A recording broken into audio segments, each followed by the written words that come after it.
Lorsqu'on regarde le résultat d'un bilan hépatique, on voit plusieurs paramètres. Azate, alate, phosphatase alcaline, gamma-GT, bilirubine totale, bilirubine conjuguée et bilirubine non conjuguée. Tout ça peut sembler assez compliqué. Mais ce bilan-là permet de comprendre ce qui se passe dans le foie à travers quelques dosages biologiques. Alors on va voir dans cette vidéo comment interpréter un bilan hépatique.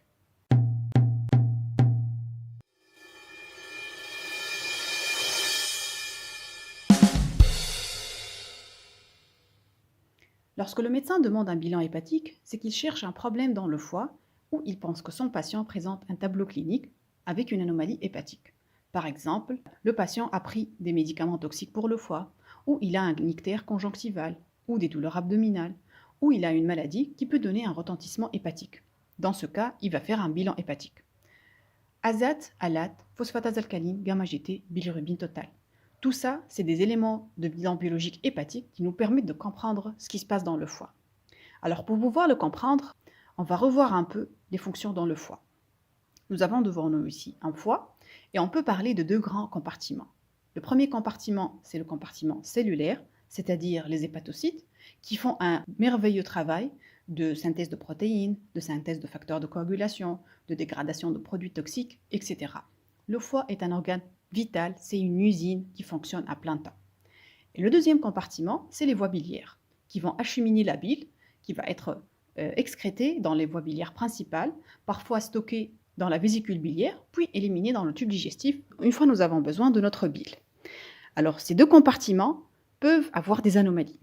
Si on a une anomalie dans le compartiment cellulaire des hépatocytes, ces cellules vont faire une cytolyse et ils vont libérer dans le sang les azates et les alates. Alors, il faut savoir qu'il y a des dénominations anciennes de l'azate et alate en SGOT et SGPT, mais actuellement la nomenclature est principalement azate et alate.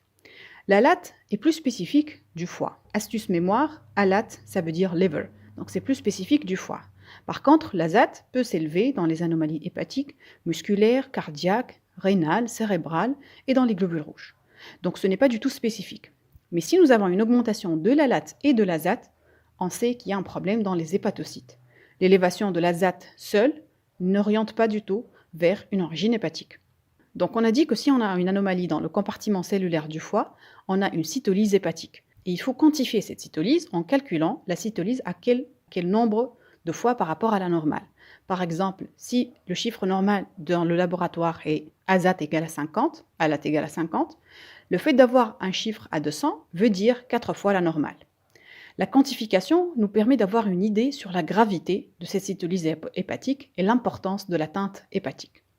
Donc là, c'est le compartiment hépatique. Donc si on a un problème toxique, si on a des métastases qui agressent la cellule hépatique, on peut avoir une cytolyse.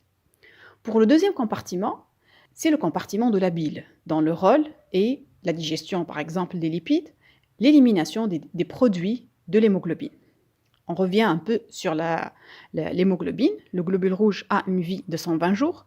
Une fois qu'il est vieilli, il va être recyclé, il va passer dans la rate, etc. Et la dégradation de l'hémoglobine va libérer dans le sang ce qu'on appelle la bilirubine non conjuguée. Cette bilirubine non conjuguée assez toxique, elle va rapidement être métabolisée dans le foie. Elle va rentrer dans le foie, aller dans l'hépatocyte pour être transformée en bilirubine conjuguée. Cette bilirubine conjuguée, bien sûr de couleur jaune, va être acheminée dans les voies biliaires et va être éliminée dans le tube digestif. C'est ce qui explique la couleur des selles assez foncée qui prend la couleur de la bile. Il y a un taux de bilirubine conjuguée qui circule dans le sang, il va passer dans les urines, c'est une molécule hydrosoluble, ce qui donne la couleur jaune aux urines. Donc si nous avons un métabolisme perturbé quelque part de cette hémoglobine, on va avoir une élévation de la bilirubine totale. Cette élévation de la bilirubine totale va donner un ictère conjonctival. C'est pour ça que les médecins demandent un bilan hépatique lorsque le patient présente un ictère. Alors, l'anomalie dans les voies biliaires s'associe aussi à un stress dans les cellules biliaires qui vont commencer à libérer la phosphatase alcaline et la gamma-GT. Pourquoi on fait le dosage des deux ? Parce que la phosphatase alcaline est en fait peu spécifique du foie. Elle peut s'élever dans la grossesse, dans les anomalies osseuses, dans les métastases osseuses, dans la maladie de Paget. Donc si on a une augmentation de la phosphatase alcaline seule, ça n'oriente pas particulièrement vers le foie. Mais si en plus nous avons une élévation de la gamma-GT, qui s'élève certes dans les problèmes hépatiques, mais pas dans les problèmes osseux et dans les problèmes de croissance. L'élévation des deux, phosphatase alcaline et gamma-GT, va nous dire qu'il y a un obstacle au niveau des voies biliaires. Donc pour conclure, en ce qui concerne le compartiment des voies biliaires, l'anomalie des voies biliaires est explorée par la bilirubine totale principalement conjuguée, par les phosphatases alcalines et la gamma-GT. On parle alors de cholestase. Et là aussi, il faut quantifier cette cholestase en nombre de fois par rapport à la normale pour nous orienter vers la gravité et la profondeur de la cholestase. En plus, la quantification aide aussi à l'adaptation des médicaments. Par exemple, il y a des médicaments qui sont contre-indiqués à partir d'un seuil de fois la normale d'élévation de bilirubine. Donc on a compris globalement comment interpréter le bilan hépatique. Et donc en fonction de la situation clinique du patient et en fonction du rapport du bilan hépatique, on peut identifier le problème particulièrement. On va retracer ça sous forme d'une petite histoire.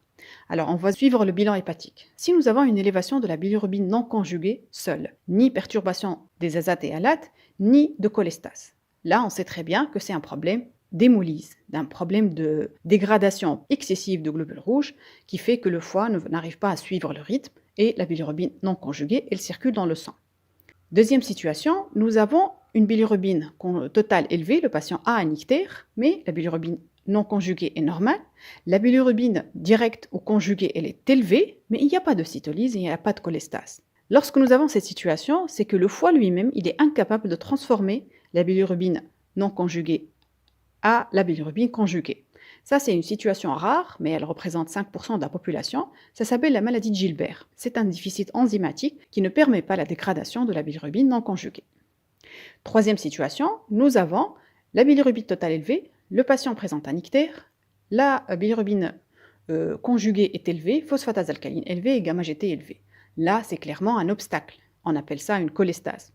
Et l'obstacle, on l'explore plus par une imagerie. On fait par exemple une échographie abdominale. On va voir qu'il y a une dilatation dans les voies biliaires. Si la dilatation, elle touche toute la voie biliaire principale et intrahépatique, on parle d'un obstacle bas situé, par exemple une tumeur dans le pancréas. Mais si la dilatation ne concerne que les voies biliaires intrahépatiques, là, ça veut dire que l'obstacle il est à mi-chemin, par exemple dans le hile hépatique, sous forme d'une adénopathie hilaire, etc., qui comprime le carrefour biliaire. Quatrième situation, nous avons un patient qui présente une asthénie très importante. Il a pris un médicament qui est le paracétamol, mais il a pris beaucoup de paracétamol. Et là, il présente une asthénie et il présente des douleurs abdominales. On fait le dosage du bilan hépatique et on trouve une cytolyse importante. Azate et alate élevés, mais il n'y a pas de perturbation de la bilirubine, ni des gamma-GT, ni des phosphatases alcalines.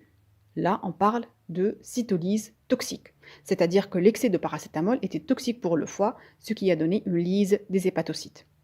Parfois, lorsqu'on a une infection virale, on a le même tableau clinique, mais là, l'azate et alate sont beaucoup plus élevées, elles arrivent jusqu'à 1000 fois la normale, et c'est une situation relativement urgente et grave pour le patient.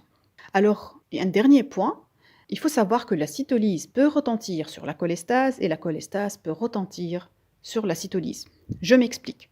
Il y a des situations où la cholestase est tellement importante que la bilirubine qui reste dans le foie devient toxique pour l'hépatocyte et il commence à faire une cytolyse. Donc dans ce cas, on va trouver tous les paramètres du bilan hépatique perturbés, mais la prédominance est au niveau de la cholestase, associée à une petite cytolyse de souffrance à cause de cette cholestase.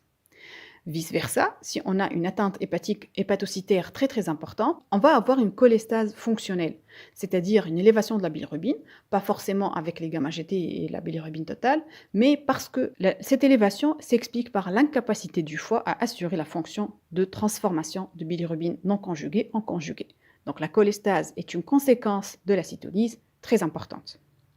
Voilà comment on interprète un bilan hépatique et on se voit à la prochaine vidéo.